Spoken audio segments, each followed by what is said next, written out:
अस्सलाम वालेकुम, कैसे हैं आप लोग। आज आपका फिजियोलॉजी का लेक्चर मैं देने लगी हूँ। पहले हमने किया था स्केलेटल मसल कॉन्ट्रैक्शन का ना लास्ट, तो आज हम देख लेंगे न्यूरोमस्कुलर ट्रांसमिशन। ठीक है,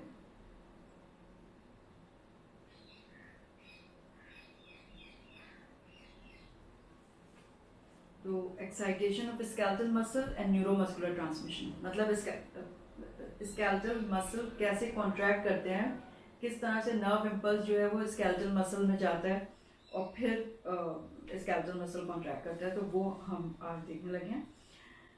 transmission of impulses from nerve endings to skeletal muscle fibres, यानी उसको हम कहते हैं neuromuscular transmission. Skeletal muscle fibers are innervated by large myelinated nerve fibers that originate from large motor neurons in the anterior horns of the spinal cord. Each nerve fiber, after reaching the muscle belly, branches and stimulates from 3 to several hundred skeletal muscle fiber. यानी कि जो skeletal muscle fiber के belly में nerve fiber आ रहे हैं ना, तो वो branch होता है। पहले तो nerve fiber आके वहाँ पे muscle के पास 2-3 ब्रांचेस हो जाती हैं उसकी, टू सेवरल हंड्रेड, यानी कि 2-3 से लेके सेवरल हंड्रेड तक ब्रांचिंग होती है। फिर वो मसल फाइबर को जितने भी ब्रांचिंग हुई है, जितने भी मसल फाइबर्स, वो एक नर्व से स्टिमुलेट हो सकते होंगे। ठीक है,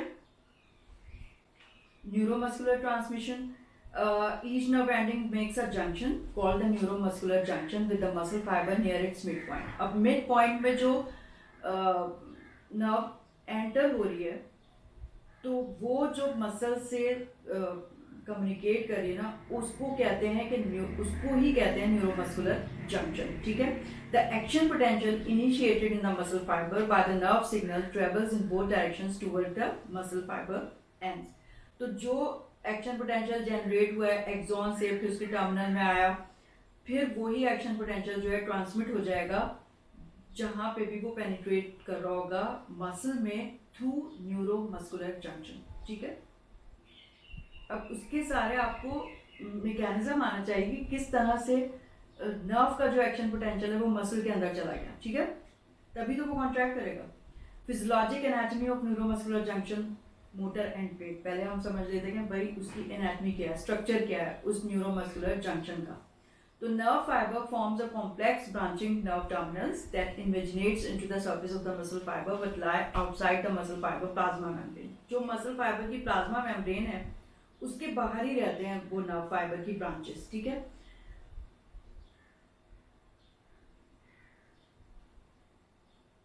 सिर्फ सरफेस में इन्वेजिनेट करते हैं लेकिन प्लाज्मा मेम्ब्रेन से बाहर रहते हैं। The entire structure is called motor end plate. अब ये जो प्लाज्मा मेम्ब्रेन के बाहर इमेजिनेट किया है नर्व फाइबर्स ने, उसको कहते हैं मोटर एंड पेट, यानी कि मसल में। It is covered by one or more Schwann cells that insulate it from the surrounding fluid. अब श्वॉन सेल्स जो है ना वो माइलिन शीट बनाते हैं, तो माइलिनेटेड है ये एरिया, यानी कि इंसुलेट कर रहा है सराउंडिंग फ्लूइड से। अब ये आप डायग्राम देखिए,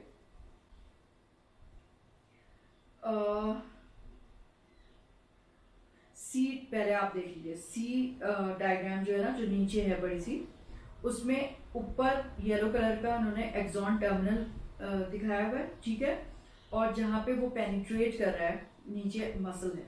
ठीक है, पिंक कलर का मसल पे वो पेनिट्रेट कर रहा है, लेकिन मसल की जो मेम्ब्रेन है उसके बाहर है, इन्वेजिनेशन बनाई हुई है।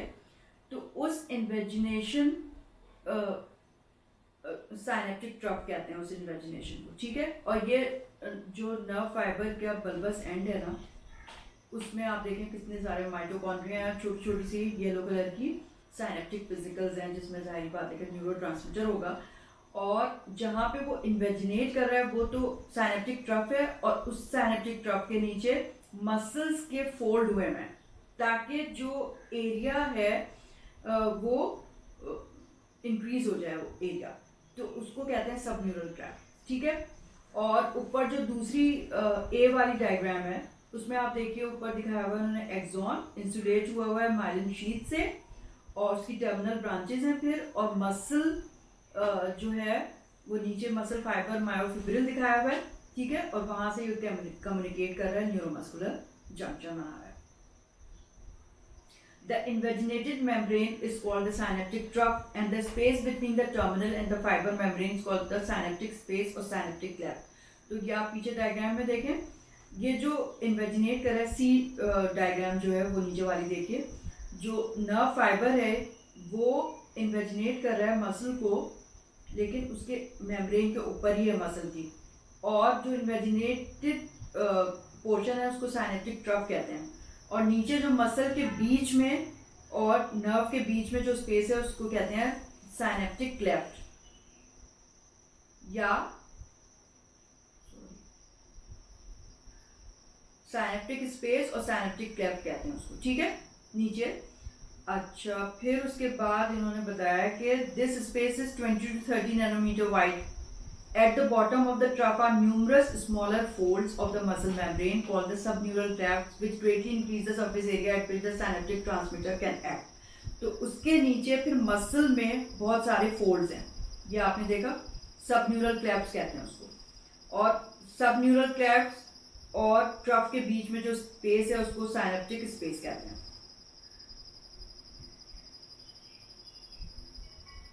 In the axon terminal are many mitochondria that supply ATP, the energy source that is used for synthesis of an excitatory transmitter acetylcholine. जाहिर बात है कि आपने अभी डायग्राम में देखा कि बहुत सारे उसमें एक्सॉन टर्मिनल में माइटोकॉन्ड्रिया हैं ATP बनाने के लिए, क्योंकि सारा का सारा जो काम है वो एक्टिव प्रोसेस है ना, तो ATP चाहिए होगी. The acetylcholine in turn excite the muscle fiber membrane. अब उन साइनेप्टिक वेसिकल्स में एसिटाइलकोलिन है अंदर. ठीक है, acetylcholine is synthesised in the cytoplasm of the terminal but is absorbed rapidly into many small synaptic vesicles, about 300,000 of which are normally in the terminal of a single end plate. यानी single end plate में जो terminal है axon का, उसमें तकरीबन 3 lakh synaptic vesicles होती हैं, उसके अंदर एसिटाइलकोलिन है. In the synaptic space are large quantities of the enzyme acetylcholinesterase, which destroys acetylcholine a few milliseconds after it has been released from the synaptic vesicle. अब उस साइनेप्टिक स्पेस में अल्लामिया ने एक एंजाइम बनाया हुआ है जिसका नाम है एसिटाइलकोलिनेस्टीरेज. वो जब एसिटाइलकोलिन, हम आगे देखेंगे, जब एक्ट करेगी जिससे मसल कॉन्ट्रैक्ट करेगा, तो वो जब एक्शन ख़त्म हो जाएगा तो एसिटाइलकोलिन वहाँ से हट जाती है. कैसे? एसिटाइलकोलिनेस्टीरेज उसको डिग्रेड कर देता है. ठीक है, अगर नहीं हो तो वो तो मुस्तकिल कॉन्ट्रैक्शन ही होती रहेगी मिली सेकेंड्स में. ठीक है, secretion of acetylcholine by nerve terminal. अब हमें तो पूरा मैकेनिज्म आना चाहिए ना कि किस तरह से एक्सॉन टर्मिनल में वो एसिटाइलकोलिन के वेसिकल थे, तो कैसे वेसिकल जो है वो रप्चर हो गए और एसिटाइलकोलिन जो है वो साइनेप्टिक ट्रफ में आ गई, जंक्शन में आ गई, क्या किया उसने. ठीक है, तो ये सारी चीज़ें आप समझें. When the nerve impulse reaches the neuromuscular junction, about 125 vesicles of acetylcholine are released from the terminal into the synaptic space. अब देखें, जैसे ही नर्व इम्पल्स आया एक्सॉन में जो जनरेट हुआ था, ठीक है, तो 125 वेसिकल्स ऑफ एसिटाइलकोलिन जो है रिलीज होती हैं from the terminal into the synaptic space. यानी कि साइनेप्टिक ट्रफ और सबन्यूरल क्लेफ्ट के बीच में जो स्पेस है ना, साइनेप्टिक स्पेस, उसमें आ जाती हैं वो ट्रांसमीटर जो है वो वहाँ आ जाता है. यानी एक्सोसाइटोसिस होता है, वेसिकल्स रप्चर होती हैं और जो एसिटाइलकोलिन उसके अंदर सिंथेसाइज हुआ है वो वहाँ पे आ जाता है. On the inside surface of the neural membrane are linear dense bars. Dense bars हैं वहाँ पे न्यूरल मेम्ब्रेन में. To each side of the dense bar are protein particles that penetrate the neural membrane, which are voltage gated calcium channels. अभी तो हम ना सिर्फ nerve ending जो है एक्सॉन की उसी की बात कर रहे हैं. ठीक है, हम ये बात कर रहे हैं कि एसिटाइलकोलिन की जो वेसिकल्स है ना, जिसके अंदर एसिटाइलकोलिन है, वो कैसे बाहर निकलेगी, ये बात कर रहे हैं. तो जो डेंस बार्स हैं, प्रोटीन है वो दरअसल, और पेनिट्रेट किया हुआ है उन्होंने न्यूरल मेम्ब्रेन को, और these are voltage gated calcium channels. अब ये ना वोल्टेज गेटेड कैल्शियम चैनल्स हैं. जब एक्शन पोटेंशियल आएगा तो ये voltage gated calcium channels open हो जाएंगे. When an action potential spreads over the terminal, These channels open and allow calcium into the ions to diffuse from the synaptic space to the interior of the nerve terminal. अब जब ये voltage gated calcium channel खुलेंगे तो calcium जो है synaptic space से nerve terminal के अंदर चला जाएगा, यानी कि जो एक्सॉन टर्मिनल है उसमें चला जाएगा. The calcium ions in turn exert an attractive influence on the acetylcholine vesicles, drawing them to the neural membrane adjacent to the dense bars. ठीक है, अब ये कैल्शियम जब अंदर जाएगा तो अट्रैक्ट करेगा एसिटाइलकोलिन के वेसिकल्स को टुवर्ड्स द डेंस बार जो न्यूरल मेम्ब्रेन में है. ठीक है, the vesicles then fuse with the neural membrane and empty their acetylcholine into the synaptic space by the process of exocytosis. तो जो वेसिकल्स फ्यूज हुई हैं न्यूरल मेम्ब्रेन में वो अपना एसिटाइलकोलिन जो है वो रप्चर हो जाएंगी. वेसिकल्स एसिटाइलकोलिन बाहर आ जाएगा साइनेप्टिक स्पेस में with by the process of exocytosis जो हम फर्स्ट चैप्टर में पढ़ चुके हैं. एक्सोसाइटोसिस, ठीक है, बाइंड कर जाते हैं वेसिकल्स मेम्ब्रेन से, सेल मेम्ब्रेन से, और फिर जो है वो सेल मेम्ब्रेन जो है वो एक्सटीरियर में ओपन हो जाता है और जो भी उसमें न्यूरोट्रांसमीटर था वो स्पेस पे आ जाएगा. The vesicles then fuse with the neural membrane and empty their acetylcholine to the synaptic space by the process of exocytosis. ये तो हमने देख लिया. Effects of acetylcholine on the post-synaptic muscle fiber. तो वो तो pre-synaptic है ना, nerve terminal pre-synaptic है, फिर synaptic space है. अब post-synaptic क्या है? Muscle membrane है. तो there are many very small acetylcholine receptors in the muscle fiber membrane. अब वहाँ पे अल्लाह मियाँ ने acetylcholine receptors बनाए हुए हैं, ligand based है वो. ठीक है, मसल फाइबर मेम्ब्रेन में जो नर्व टर्मिनल था उसमें वोल्टेज गेटेड कैल्शियम चैनल से. यहाँ पे मसल फाइबर मेम्ब्रेन में क्या है? एसिटाइलकोलिन रिसेप्टर्स है. These are acetylcholine gated ion channels. ठीक है, and they are located almost entirely near the mouth of the subneural cleft, lying immediately below the dense bars area where acetylcholine is emptied into the synaptic space. अब acetylcholine जो है synaptic space में आ गई, नीचे उसके सबन्यूरल क्लेफ्ट्स हैं, सबन्यूरल cleft में acetylcholine receptors हैं. ठीक है, और ये दरअसल एसिटाइलकोलिन गेटेड आयन चैनल्स हैं, यानी कि गेटेड चैनल्स हैं जिनको एसिटाइलकोलिन खोलेगी. ठीक है, तो एसिटाइलकोलिन आ गई है, उसके ऊपर एक्ट करेगी और वो जो केमिकल बेस्ड या लाइगेंड बेस्ड चैनल्स हैं वो खुल जाएंगे. Each receptor is a protein complex that has a total molecular weight of 2,75,000. तो receptor यानी कि acetylcholine का receptor है वो. The complex is composed of 5 subunit proteins, 2 alpha proteins, one each of beta, delta and gamma proteins. The protein molecules penetrate all the way through the membrane, lying side by side in a circle to form a tubular channel.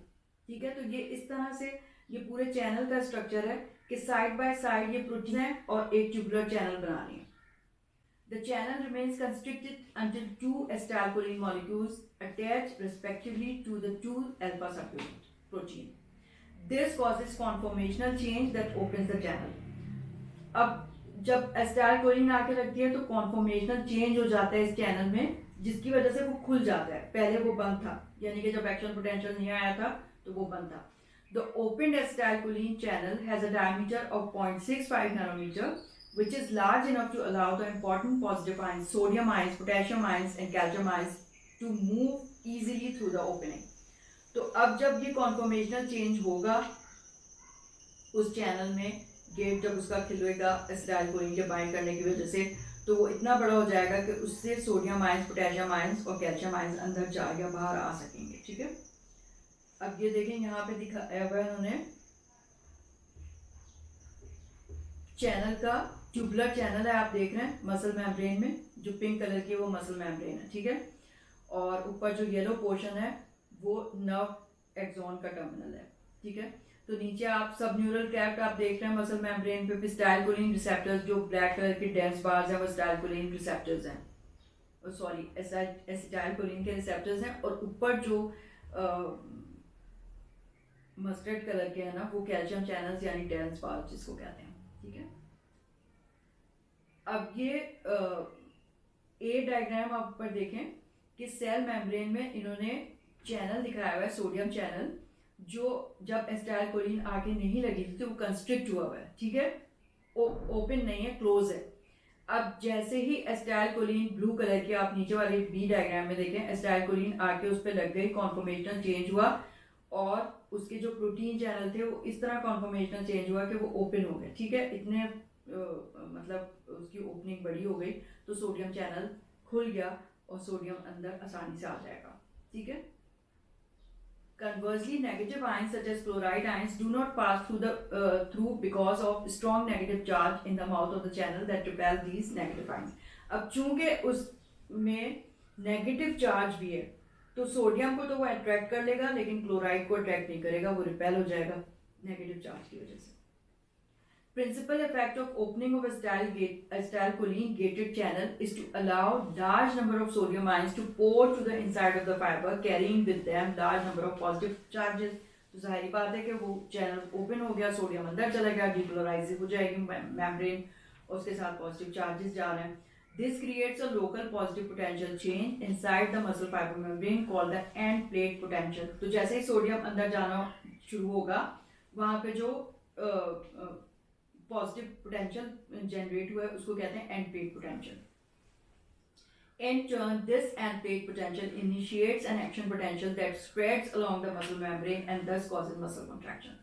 अब जो nerve terminal में action potential था जिसने पहले calcium channel open किए थे, जिसकी वजह से एसिटाइलकोलिन की वेसिकल्स रप्चर हुए, एसिटाइलकोलिन सिनेप्टिक स्पेस पे आया, फिर उस एसिटाइलकोलिन ने बाइंड किया मसल मेम्ब्रेन में, उसमें एसिटाइलकोलिन बेस्ड रिसेप्टर्स थे, वहाँ पे बाइंड किया, खोल दिया, वो चैनल सोडियम के लिए खुल गया, ठीक है, पॉजिटिव चार्ज सोडियम अंदर पेनिट्रेट कर गया, ठीक है, तो ये एक्शन पोटेंशियल मसल में प्रोपेगेट कर जाएगा, ठीक है, ट्रांसमिट हो जाएगा।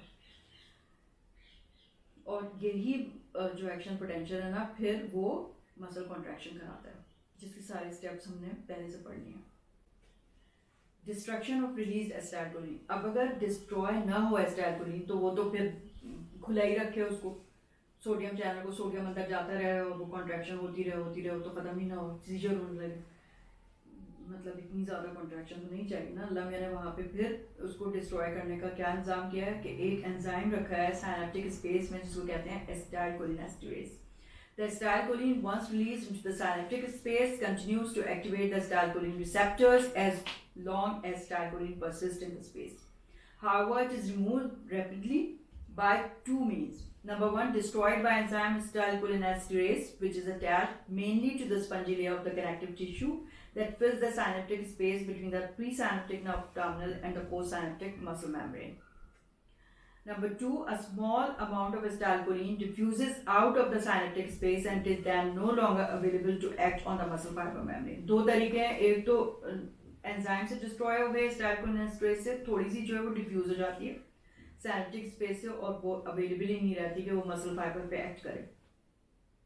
The short time the acetylcholine remains in the synaptic space, a few milliseconds at most normally, is sufficient to excite the muscle membrane. तो फ्यू मिली सेकेंड्स तक ही जो वो रह रही है उतना काफ़ी है कि मसल में वो ट्रांसमिट हो जाएगा action potential. Then the rapid removal of acetylcholine prevents continued muscle re-excitation after muscle fiber has recovered from its initial action potential. तो वो रिमूव हो जाएगी तो मसल फाइबर री-एक्साइट नहीं होगा, अब जब दूसरा एक्शन पोटेंशियल आएगा तभी वो री-एक्साइट होगा। परसिस्टेंट कॉन्ट्रैक्शन नहीं होगी, अगर एसिटाइलकोलिन वहाँ पे रह जाए तो परसिस्टेंट एक्साइटेशन होती रहे।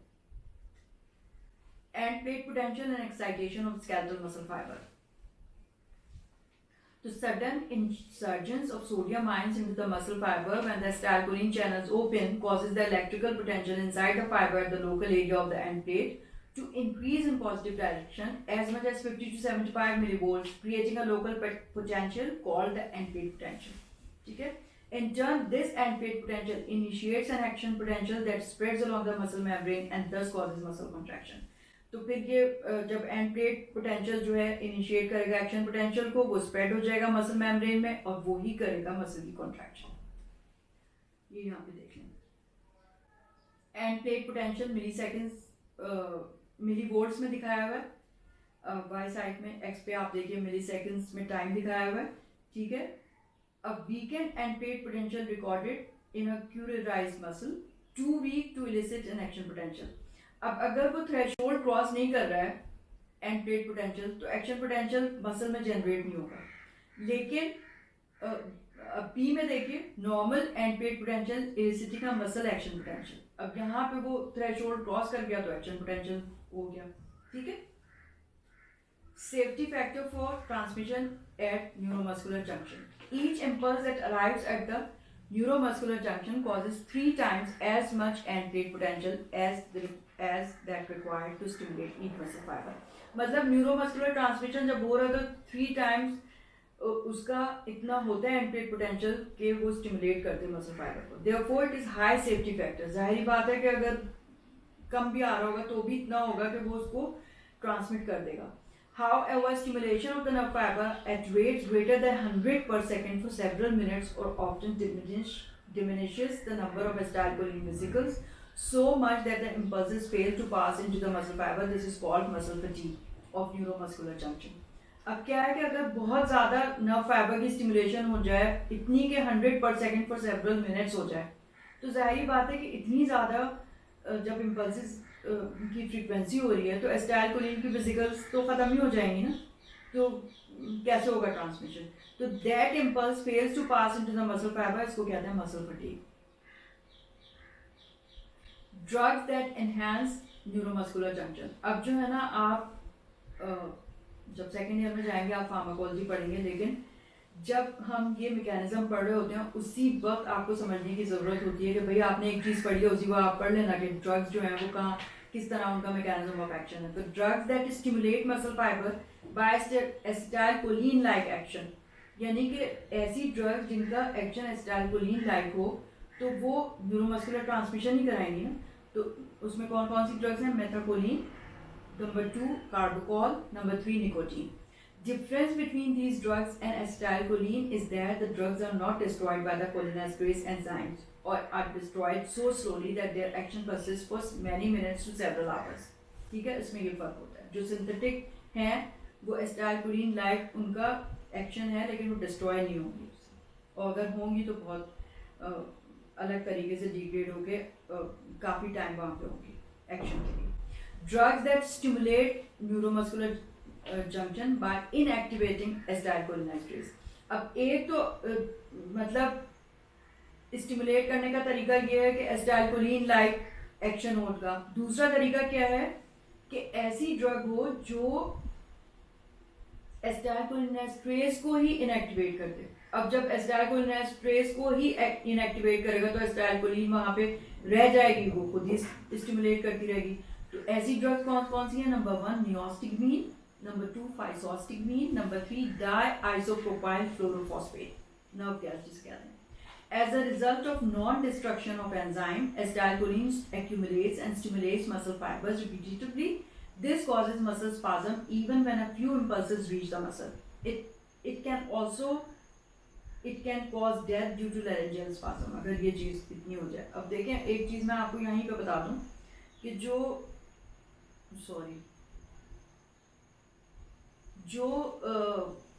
इंसेक्टिसाइड्स होते हैं यानी कीड़े मार दवाएं जो होती हैं उसमें ऑर्गेनोफॉस्फेट कंपाउंड होता है, ठीक है। ऑर्गेनोफॉस्फेट कंपाउंड आपने अक्सर बात पढ़ा होगा कि कीड़े मार दवा पी, खटमल मार, मच्छर मार और खुदकुशी कर ली है ना, या एक्सीडेंटल पॉइजनिंग भी हो जाती है। तो उसमें जो है ना, इसलिए मैं अभी बता रही हूँ कि वो ऑर्गेनोफॉस्फेट कंपाउंड जो है जो इन कीड़े मार दवाइयों में होता है वो एसिटाइलकोलिनेस्ट्रेज को इनएक्टिवेट कर देता है। अब जब एसिटाइलकोलिनेस्ट्रेज इनएक्टिवेट हो जाएगा तो वहाँ पे एसिटाइलकोलिन एक्ट करती रहेगी, कॉन्ट्रैक्शन होती रहेगी, सीजर्स होने लगेंगे पेशेंट को, लैरेंजियल स्पाज्म में चला जाएगा, और भी जो एसिटाइलकोलिन के इफेक्ट्स होते हैं ना वो सब के सब होंगे।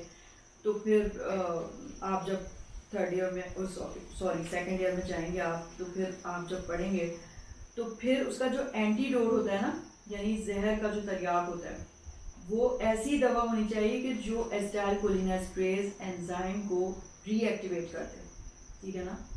तो वो होती है प्रेलेटॉक्सिन, उसका नाम है।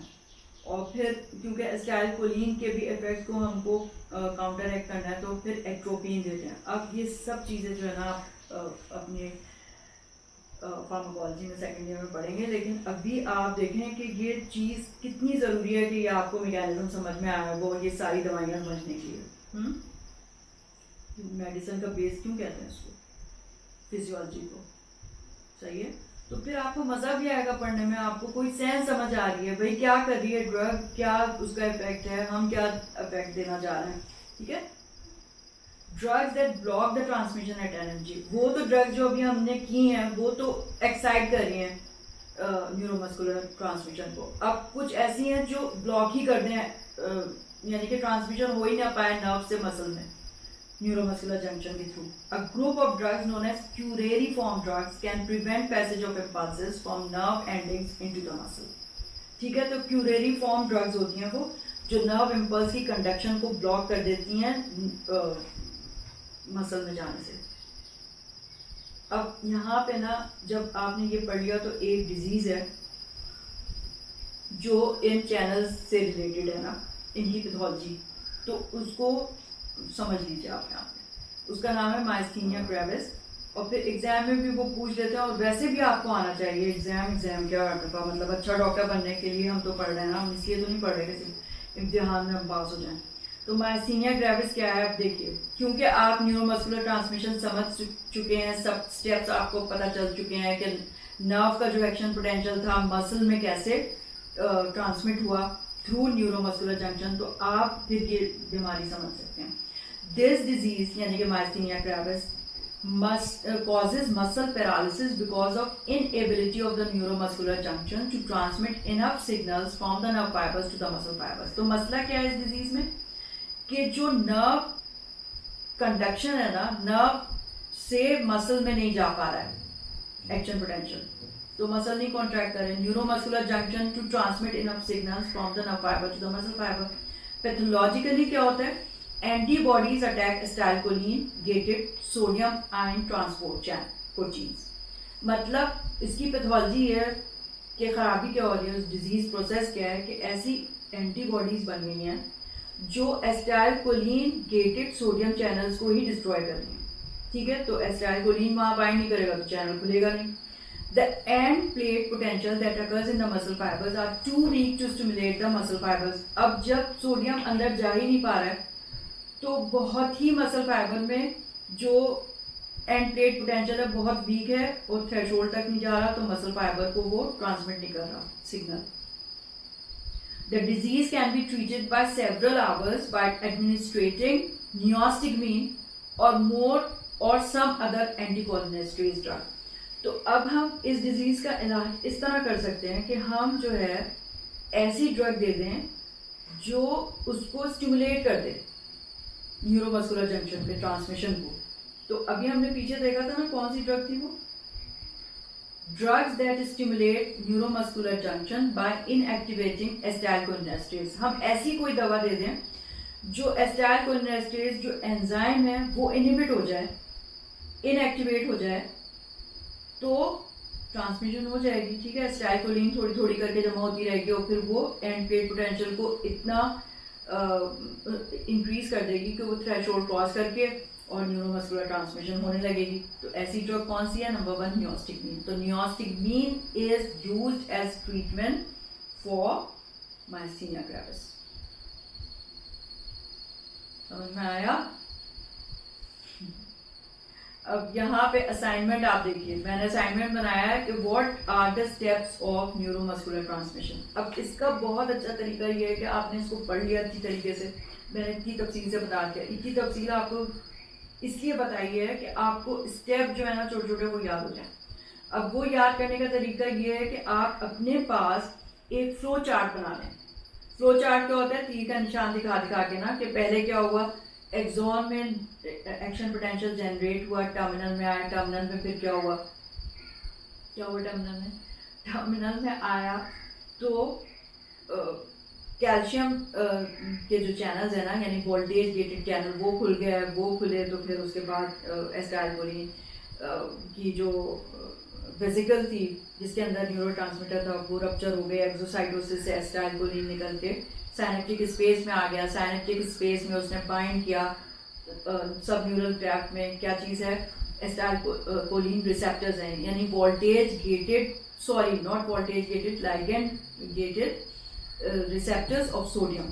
तो सोडियम चैनल्स ओपन हो जाएंगे, कॉन्फॉर्मेशनल चेंज होगा, एसिटाइलकोलिन के बाइंड करने की वजह से सोडियम अंदर चला जाएगा, पॉजिटिव चार्ज आ जाएगा, ठीक है। इस तरह से नर्व इम्पल्स जो है वो मसल के अंदर कंडक्ट हो जाएगा। एंड पेट पोटेंशियल पहले बनता है, वीक होता है, फिर उसकी स्ट्रेंथ बढ़ती है इतनी कि वो थ्रेशोल्ड क्रॉस कर जाए तो फिर मसल में वो चला जाएगा। इस तरह से कंडक्शन हो जाएगी और मसल भी कॉन्ट्रैक्ट करेगा। जब एक्शन पोटेंशियल ये वाला आया, सोडियम चैनल खुला, सोडियम अंदर गया, तो डीपोलराइज हुई ना मेम्ब्रेन, तो फिर कॉन्ट्रैक्शन होगी। कॉन्ट्रैक्शन के स्टेप्स हम पहले देख चुके हैं, वो सब पढ़ चुके हैं हम। अभी हम सिर्फ न्यूरोमस्कुलर ट्रांसमिशन देख रहे थे। तो फिर आपने फिर वहाँ पे जब एसिटाइलकोलिन अपना काम कर चुकेगी तो वो डिस्ट्रॉय हो जाएगी। किससे? एसिटाइलकोलिनेस्टेरेज एंजाइम से, ठीक है। और अब यहाँ पे आपको आ जाना चाहिए कि स्टिमुलेट कैसे हो सकता है ये जंक्शन, या ब्लॉक कैसे हो सकता है, क्यूरेरी फॉर्म ड्रग्स स्टिमुलेट कैसे हो सकता है। ऐसी आप कोई ड्रग मतलब जो एसिटाइलकोलिन की तरह एक्ट करे, ठीक है, या फिर एसिटाइलकोलिनेस्टेरेज एंजाइम को इनहिबिट करते, तो एसिटाइलकोलिन वहाँ पे एक्यूमुलेट होती रहेगी और फिर वो कंडक्शन कराती रहेगी। तो मायस्थीनिया ग्रेविस का ट्रीटमेंट जो है फाइसोस्टिग्मीन हो गया, नियोस्टिग्मीन सॉरी, ठीक है। और फिर सेकंड आप लिख लीजिए what is myasthenia gravis, what is the aetiology and how it is treated. तो फिर तो कुछ भी आपको मुश्किल नहीं होगी, बिल्कुल आसान है ठीक है। तो अच्छे से पढ़ लीजिए तो इंशाल्लाह ताला आपको कोई मुश्किल नहीं होगी। और इसको ना फ्लो चार्ट में ही लिखें छोटा छोटा, फिर आपको तफसील से पढ़ने की ज़रूरत ही नहीं पड़ेगी, सारा आप उसी में से रिवाइज कर लेंगे, ठीक है। All right, thank you so much. खुदा हाफिज़, खुदा हाफिज़।